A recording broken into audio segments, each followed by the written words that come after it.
Well, thank you very, very much. It's a great pleasure and a great privilege to be here with so many of you today, and particularly with my colleague Lee Evans and everyone who's joined together to participate in the launch of this tremendous new publication. To Marilyn and Suzanne, we can't thank you enough for what you've done in bringing this together. Recently this year, we commemorated the centenary of Anzac, and at every Anzac commemoration service, not just the centenary, but every single time, every single night in RSL clubs and memorial clubs all around the country, we say, lest we forget. Lest we forget. But you know, as time goes on, and as one generation passes to the next, it requires more and more, I think, of a conscious effort to say that and to make sure that it's a practical reality. Because as time goes on, the partners, wives, husbands, children, nieces, nephews, friends, others who knew people firsthand, who knew of the day when the terrible news was heard, or knew of the day that they went away and they came back, and many who didn't. As we move generation past, those personal connections can naturally fade.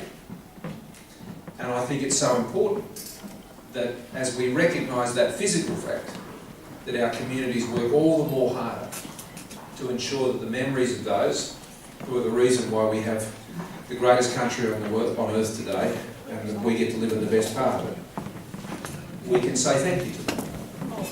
And as we look across the memorials which Marilyn and Suzanne have taken as their reference point for this tremendous work, the 431 names, the more than 64 who never returned.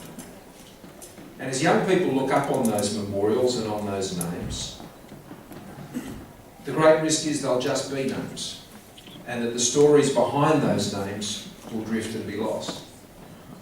Well, what Marilyn and Suzanne have done is made sure that won't happen.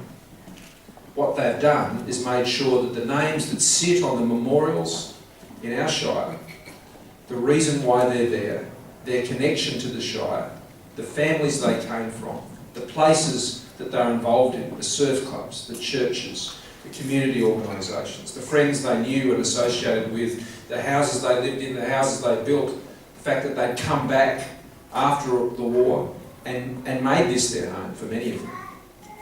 Their stories will forevermore be part of the memory, collective memory of our community and of our country.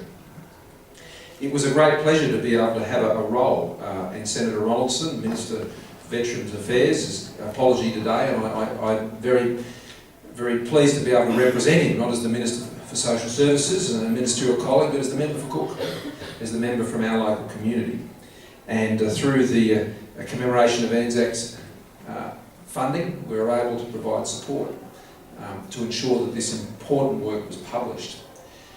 But it's not just the publish of that work that we've done. At our Centenary of Anzac service down at Cronulla on Anzac Day this year, young men and women, Brad will be speaking later, knows them well, some of them, many of them, who have been part of a thing we call the Mateship Trek, where we take young people from our community and we join up with young people from the community in Bankstown, and we go and we walk the wartime treks together. We've walked Kokoda together, we've walked Sandakan together, the Death March, we've walked the Black Cat Track in Papua New Guinea, and just in January, with Brad leading us, the team went to Gallipoli and they went and shared those stories. And on Anzac Day this year, those trekkers from all those different treks, they came and they read out the stories taken from this reference work of the lives of those men. And Bruce Grimley is here today from Miranda RSL. His grandson came, one of those trekkers, and he read out the stories of Private Benjamin Cook, who took part in the Battle of Surrey Bear and the Battle of Hill 60. And he was an original member of the Cronulla RSL sub-branch. Emma Cullen, who is a serving person down at the Wanda Surf Club. Emma told the story of Private Joseph Hayes, who was also part of this assault on Hill 60. And his great-granddaughter, Joseph Hayes' great-granddaughter, was present at the service. And she, with Emma, planted a poppy like this under that wonderful memorial cross that was placed there down at Cronulla Beach on that day. So what we have here, Marilyn and Suzanne, is something for which we are all very grateful for. We're grateful that now when we can look at this work and we can look at those names on the memorial, we can say lest we forget. We can remember. We can think of their stories. We can understand. And I know there are family members here today of those names. And we all have this responsibility now. It's one of the reasons why we do these treks, is we want young people to be able to not just know the name or even read the story, but to walk where they walked, and so they can tell their mates, and they can pass on these stories from generation to generation. It's just so incredibly important that we do so.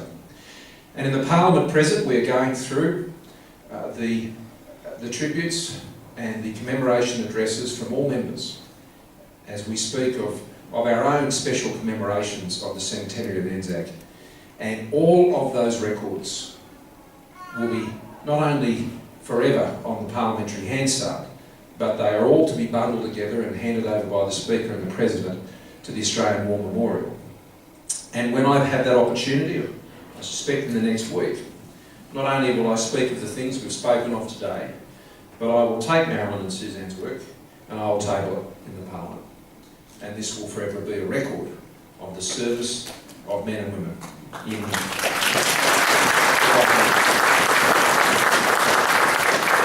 sit in the Australian War Memorial, as it should. And it'll sit in our libraries here in the Shire, and it'll hopefully sit in as many homes as possibly can, and that people can just refer back to this as often as they can. So, Marilyn and Susan, thank you very much. Thank you so much for the work that you've done. And it has been a great privilege for my office and my team to be able to support the work of the Society, and I wish the Society all the best for its many other programs and many other works. What really particularly struck me about their work is they didn't know that there would be a grant at the end of it, and we'd be able to publish it and all of that. They just knew that this was something important, and they laboured over it. They got to know that, as they've told me, the men and the women who are in this book intimately, and developed quite an attachment, which is not surprising.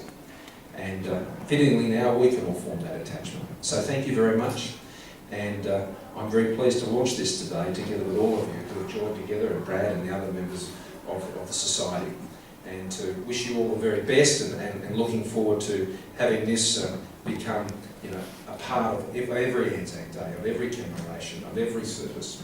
And it is a great thing you've done for our community. It's a great thing you've done for our country, lest we forget.